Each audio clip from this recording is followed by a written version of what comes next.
हाय दोस्तों, आज मैं आप सभी को जो है मैथ में द्विघात समीकरण के मूलों की प्रकृति को बताने वाली हूँ। क्योंकि कितने होते हैं मूलों की प्रकृति कितने होते हैं, क्योंकि बोर्ड एग्जाम में जो है ना इसे 2-3 क्वेश्चन जरूर आता है ऑब्जेक्टिव में, और सब्जेक्टिव में भी पूछा जाता है कि द्विघात समीकरण के मूलों की प्रकृति बताए, तो उसमें हल करना पड़ता है। इसलिए मैं इस पर वीडियो लेकर आई हूँ। इस वीडियो को देखने के बाद आप कभी भी नहीं भूलिएगा मूलों की प्रकृति क्या होगा। क्वेश्चन को देखते ही आप उसका आंसर बता दीजिएगा। तो चलिए मैं वीडियो को स्टार्ट करती हूँ।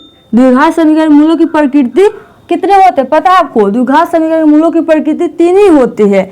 कितने होते हैं? 3 होते हैं। पहला तो होता है वास्तविक। क्या होता है?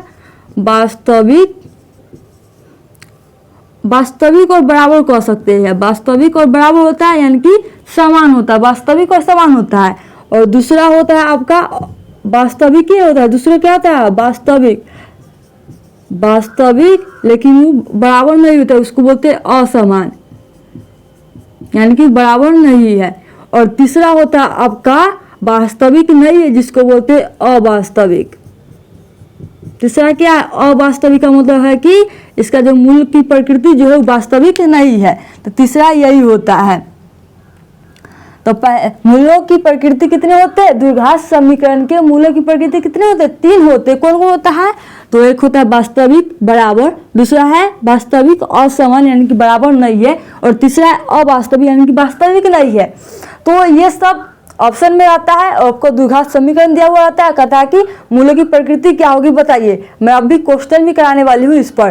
तो यानी कि आपको इसे बताने के लिए आपको एक छोटा सा फार्मूला भी याद करना होगा। वो फार्मूला क्या है? विवेचक। विवेचक बराबर क्या फार्मूला तो याद करना होगा, यानी कि विवेचक को हम डी से सूचित करते हैं। और डी बराबर फार्मूला क्या होता है? b² - 4ac। ये छोटा सा फार्मूला का आपको याद होना चाहिए, तभी जाकर जो आप मूलों की प्रकृति को बता सकते हैं। ये जस्ट अभी याद कर लीजिए, b² - 4ac, यानी कि डी बराबर फार्मूला क्या होता है? b² - 4ac। अब यहाँ पर देखिए, जब समीकरण दिया हुआ रहेगा उसको हल कीजिएगा। अगर d बराबर क्या देगा? 0 आ गया। d बराबर क्या देगा? 0, यानी कि सबका हल कीजिएगा। इस सब का मान दिया रहेगा, इसको हल कीजिएगा। इस सब बराबर क्या देगा? 0 आ जाएगा। तो यहाँ पर लिख देंगे d बराबर 0 आ गया, यानी कि d का मान लीजिए 0।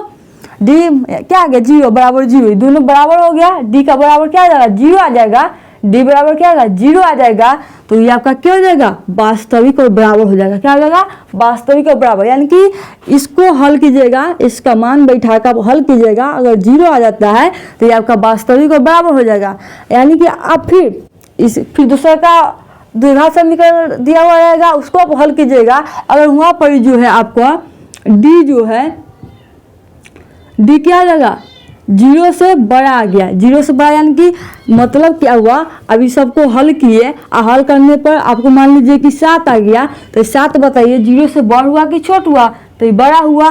तो जैसे ही 0 से बड़ हो जाएगा d, तो आपका वास्तविक और असमान हो जाएगा। क्या हो गया? वास्तविक और समान, क्योंकि तो समान नहीं ना, यहाँ पर 0 है, यहाँ पर d का मान कुछ और है, तो समान नहीं हुआ, इसलिए वास्तविक है लेकिन असमान हो जाएगा। अब फिर इसकी यही को हल कीजिए। फिर द्विघात समीकरण को हल किए b² - 4ac पर बैठा कर, और वहाँ पर आपको माइनस में आ गया कोई आंसर। तो बताइए -3 जो है 0 से बड़ हुआ कि छोट हुआ? तो माइनस में जितने भी अंक होते हैं क्या होता है? 0 से छोट होते हैं। तो यहाँ पर लिख देंगे d बराबर जो है, d जो है 0 से छोट है। d क्या है? 0 से छोट है, इसलिए ये वास्तविक नहीं है। जब 0 से d छोट हो जाएगा तो क्या होगा? वास्तविक नहीं है। तो आप समझ गए कि वास्तविक कब होंगे? जब वास्तविक बराबर कब होता है? जब d बराबर 0 होगा। वास्तविक असमान कब होगा? जब d जो है 0 से बड़ होगा। अवास्तविक यानी कि वास्तविक नहीं कब होगा? जब d जो है 0 से छोट होगा। अब समझ गए? इस पर देखिए क्वेश्चन को कैसे बनाते हैं। आपको क्वेश्चन इस तरीके से रहेगा कि क्वेश्चन आया कि मान लीजिए कोई द्विघात समीकरण देती हूँ मैं, 4x² प्लस में 4x प्लस में 1 बराबर 0। अब इसमें जो मूलों की प्रकृति हमको बताना है। तो मूल की प्रकृति लिए हमको क्या करना होगा? पहले d निकालेंगे। d का फॉर्मूला क्या है? b² - 4ac है ना, b² है -4ac। तो लिख लिए इस तरीके से। अब हमको लिखेंगे b। अब b का मान कहाँ से लीजिएगा? तो यहाँ पर ही एक और बात नया सीख लीजिए, जो x के गुना में रहेगा, x² के जो गुना में रहेगा एक्स स्क्वायर के जो भी गुना में रहेगा वो ए का मान होगा, और एक्स के गुना में जो रहेगा वो होता है बी का मान। और जो सिर्फ जो स्वतंत्र आता है सिर्फ संख्या रहेगा, उसमें कोई चर मान नहीं होगा, यानी कि अल्फाबेट का कोई भी उसमें नहीं रहेगा, तो वो आपका सी हो जाएगा। यहाँ पर देखिए एक्स स्क्वायर के गुना में क्या है 4 है, तो किसका मान हो गया ए का मान हो गया। यहाँ एक्स के गुना में क्या 4 किसका मान हो गया बी का हो गया। यहाँ पर एक देखिए एक के साथ कोई अल्फाबेट में क्या अक्षर लेटर है नहीं है, तो ये किसका मान हो गया सी का मान हो गया। तो नया बात और सीख गए एक और।